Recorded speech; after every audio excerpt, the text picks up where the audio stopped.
All right, yeah, give Indiana credit. Thought they played really well, particularly in the second half. We had trouble scoring, and Galloway was certainly a hard guy for us to match up with. So give them credit. Chris, another game you had an 18-point lead, just like Penn State, and this team has had issues holding leads. What was it tonight that made it? I just didn't think we were aggressive enough, really, on either end. What gives you hope that is correctable at this point in the season? And I think we'll see. Yeah, we'll see. Chris, what isn't working with these late game sets, back-to-back games now? Just not being able to execute late. I don't think that we executed a couple of late game sets. Yeah, I'm not sure. The last one, they just jumped it. But the other one, the other ones, we got what we wanted. We got what we wanted, baseline out of bounds.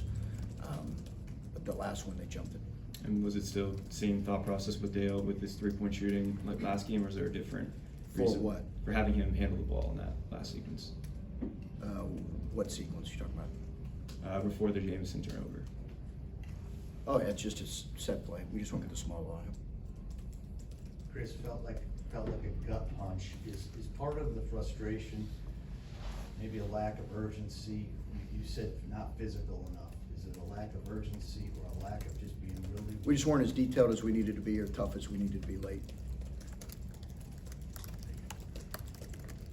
I think last 10.5 minutes, you were 2 of 11 with 5 turnovers. Just offensively in that sequence, you know, they cut it, you know, obviously from 18 down to 2. Took the Yeah, we just need to be more aggressive. In general, the 2 games in a row, the game's on the line, and neither Bruce Thornton or Roddy Gale had the ball in their hands when the ball was going to Roddy, but it never got there. Just your thought of, I don't know. No, Roddy had the ball in his hands late. Yeah, he had the ball in his hands late. Okay, with Bonner to battle turned over. On the Yeah, final that was ball. for Jameson. Yeah. Okay. Again, second game in a row, the game's on the line, and your 2 best ball handlers don't have the ball in their hand. We had scored off that. Jameson had scored and got fouled earlier. We thought we'd get to the line. We liked the matchup. The idea of Felix setting the screen there, they're not going to guard him. He's going to get double teamed. Battle is, and then the turnover creates out of it. I don't know, just. Yeah, we ran it baseline out of bounds and got into the free throw line with him coming to his left. 2 plays earlier, Steve. Okay. When you talk about a team that's not handling adversity well in games, you said that last week, they didn't handle adversity well, just weren't tough enough down the stretch. How do you build that in the course of a season? Is that something you can build, or is it just kind of? We gotta learn from it. Yeah, we gotta learn from it. Is that maybe one of the most disappointing things so far in the season, that you have guys who went through this last year and they're still not? You know, I think it was a little bit of toughness, but you know, it was lack of detail too. You can't leave a 3-point shooter on the ball side. Chris, you guys are going through some pretty rough things right now.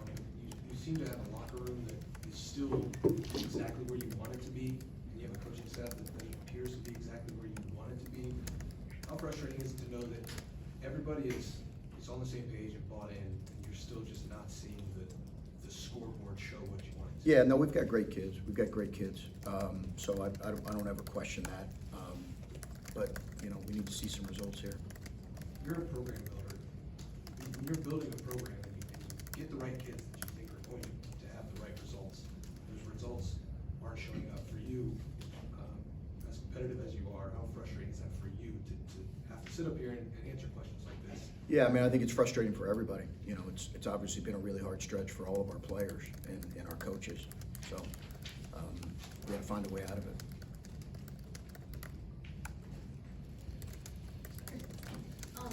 Chris, obviously near the end of the game, you have a lead, you want to use clock.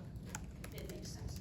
How do you balance the dribbling out of the clock versus wanting to get into a set and start passing the ball? It seems like 6 minutes and under, when the guys are dribbling, obviously things just stall. Yeah, it was more a sense of we were not as aggressive as we needed to be. I thought we missed the post a couple times when we could have. We certainly weren't trying to protect anything with 6 minutes to go. It might have felt that way because we were dribbling too much, but I just thought we missed a couple opportunities where we could have thrown the ball in the post or attacked. And their length bothered us and our lack of shooting bothered us. Talked recently a lot about the day and focusing on practice or focusing on that day. when the results like this don't come, does that become harder to do for, especially for younger guys? Well, we'll see tomorrow. I'm sure it's a hard one for our guys. We'll see how they respond tomorrow. Devin had given you some stuff the last couple of games. You talk about maybe not, the team not having good enough attention to detail. What went into him not playing at all in the second He half? got in foul trouble. Was it? Okay. What was the scout on Galloway and Renew and the way that they were able to put you in ball screen? Yeah, good in his right hand. I didn't think we got to his right hand well enough. Is that an example of like the detail and the things that you talked about that? But detail and toughness, yeah, we have to be better. How does this loss sit with you? I mean, you like you said, tough stretch. You're at home. You're up 18. You feel this one slip away. How does a loss like this? Well, I think it's a tough one for all of our guys. Yeah, not just me. It's a tough one for everybody a part of the program. And is this the kind of loss in this kind of season that you feel is something? Is there still time to come back from something like this? I mean, I think we'll see how we respond. Thanks.